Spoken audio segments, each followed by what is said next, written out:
अस्सलाम वालेकुम, मैं हूँ जावेद सादिक। एक दफ़ा फिर नई खबर के साथ आपके सामने पेश हुए हैं। आज जैसा कि आपको पता है कि एक निम्रता कुमारी और नौशीन जो लड़की जो चांडिका कॉलेज की 2 तालिबा है जिनकी खुदकुशी का वाक़या एक दफ़ा फिर सोशल मीडिया पे गर्दिश कर रहा है। इस वाक़ये की डीएनए रिपोर्ट आ गई है। उस रिपोर्ट से एक ही मर्द के सैंपल मिले। दोनों लड़कियों की खुदकुशी जो सैंपल हुए, सैंपल लिए डीएनए सैंपल, उसमें एक ही मर्द शामिल है। अब ये देखना है कि ये मामला आखिर इसके पीछे कौन लोग हैं और ये 2 लड़कियों की खुदकुशी थी या इनका कत्ल था।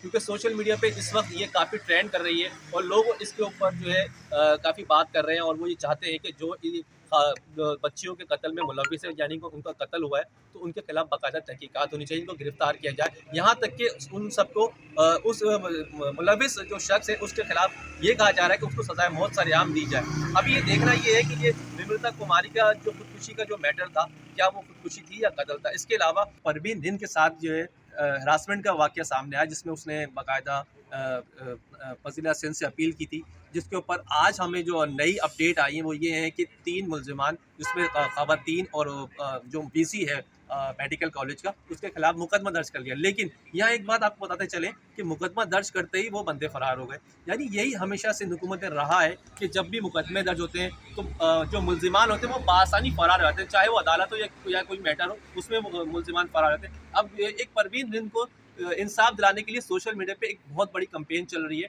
और इस वक्त ट्विटर पे टॉप ट्रेंड पे जा रही है परवीन हिंद, क्योंकि वो 3 दिन से मुस्तकिल एहतजाज चल रहे थे और उसके लिए अब आवाज़ उठना शुरू हो गई है। क्योंकि इससे पहले निम्रता कुमारी के साथ भी यही वाक़या आया था, खुदकुशी और उसको भी जिनसी कोई हरासमेंट के साथ मसला सुना है कि ऐसा हुआ है। क्योंकि अब ये परवीन ने जो इल्ज़ामात नए इंकशाफात किए हैं कि उनके जो तालबा हैं मेडिकल की, उनके साथ ऐसे वाक़यात होते हैं, उनको गलत कामों में डालने की कोशिश की जाती है और उसमें पूरा एक नेटवर्क मुलविस है, जिसके लिए परवीन ने आवाज़ उठाई है। अब ये देखना ये है कि इसके ऊपर तहकीकात कहाँ तक जाती हैं, क्योंकि सिंध में जो तहकीकात होती हैं वो अक्सर सर्द खाने की नज़र हो जाती हैं।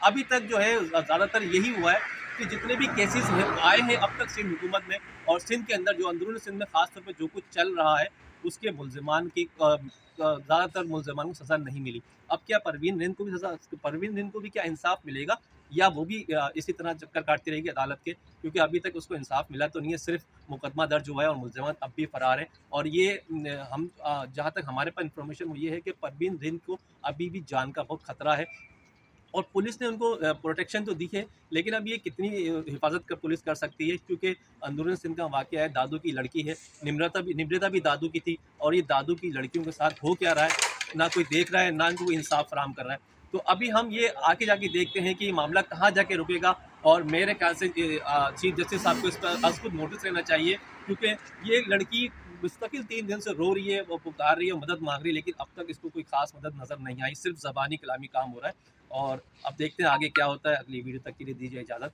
अल्लाह हाफ़िज़।